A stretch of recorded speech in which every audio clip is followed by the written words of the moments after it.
Hi, I'm Henrietta Brealey, and I'm the youngest ever Chief Executive of the Greater Birmingham Chambers of Commerce.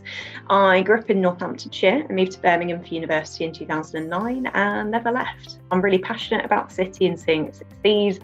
I enjoy travelling, walking, good food, listening to podcasts, particularly podcasts on things like leadership and management techniques and styles, which is something that I find very interesting.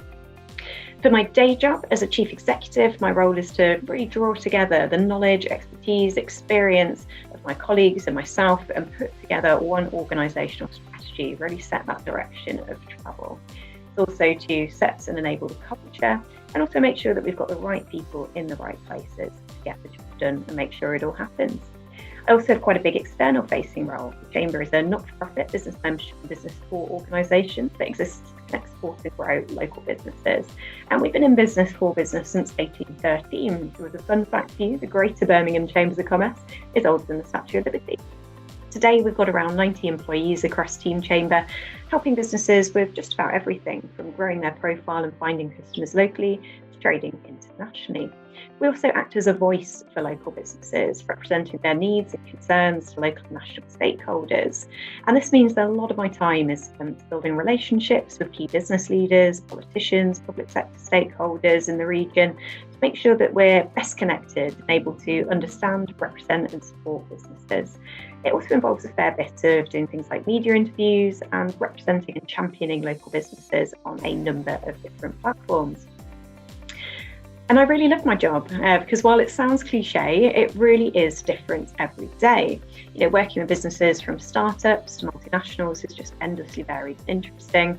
We should be constantly on our toes and ready to respond to changes in government policy, economic conditions, pandemics, and adapt our support for businesses to fit their needs.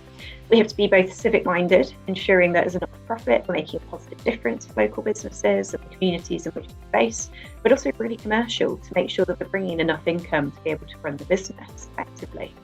Most of all, I just really love the team here at the Chamber. It's a really positive and passionate, supportive group of people to work with who genuinely care about what they do and making a positive difference. I've worked for the Chamber for coming up to 9 years now. In 2011, I took part in something called the Uprising Leadership Programme. It aims to bring together diverse cohorts of young people to teach them how to understand and access power for the good of communities. It's all about social action and teaching people how they can personally make a positive difference and activate change. Through that, I got really interested in careers in policy and campaigning, and my then mentor introduced me to my former manager at the Chamber. I was an intern with the Chamber, part-time as a policy intern, eventually becoming a policy advisor. I left briefly to work for the National Housing Federation and External Affairs for the West Midlands before returning to the Chamber as Director of Policy in 2015. In 2018, I was co-opted onto the Chamber board as an Executive Director, and earlier this year, I became Chief Executive. Throughout, I've just been really inspired and motivated by that ability to make a difference and have a positive impact. There are a wide variety of career paths and roles within the Chamber, everything from internal roles in finance, HR and IT, through to external facing roles in press and PR, marketing, event management, relationship management, sales, business support roles. And as mentioned, my particular route was through policy and campaigns. I think with any entry level job and entering any industry, it's really important to build up a bit of experience, be that through part-time work. I had a variety of jobs in shops, pubs, a student union over the years before I started at the Chamber, or volunteer activity that shows a relevant interest. I mentioned I was part of the Uprising Leadership Programme. I also volunteered for a couple of charities at various different points, just a few hours a week. And all of that experience helps build up and get a foot through the door and just help you illustrate better your strengths and your ability to do the role and enter the industry. I think my biggest obstacle in my career has been my age, or really perhaps more specifically, other people's perceptions of what my age makes me capable of. I was 25 when I was appointed Director of Policy, probably looked about 17 if I'm honest, and 30 when I became Chief Executive. A lot of my role involves working with CEOs, senior partners, politicians, public sector leaders, and even though it's a really pretty small difference in the grand scheme of things my age, it did tend to make me stand out in these groups, particularly when meeting them for the first time.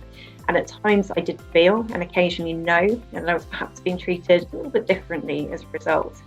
few times there were very overt comments, and a few other times there were just subtle ways which I was made to feel a little bit different. And there were times where that did knock my confidence, but luckily I've been really fortunate to have some real advocates within my business, my network, just help me focus on my strengths, my capability. And I've learned that I can't change the snap judgments that other people might make just by looking at me. But what I can do is look after myself and maybe change their long-term perceptions too, by not letting it faze me in the slightest, ignoring what I can't change, and instead just focusing on what it is that makes me great at what I do. I guess my advice to any young aspiring leader would be, remember that leaders are human too. They're not perfect. They have their strengths and their weaknesses. They may not always show it, but believe me, they have their doubts and their anxieties. And as long as you're always keeping learning, developing, improving, never let it worry you that you might not be good enough, or in some way not ready, or that other people might, what they might think might make you hold back in any way. It's an overused quote, but it's really true. Life is not a dress rehearsal. If you've got aspirations to be a leader, go for it.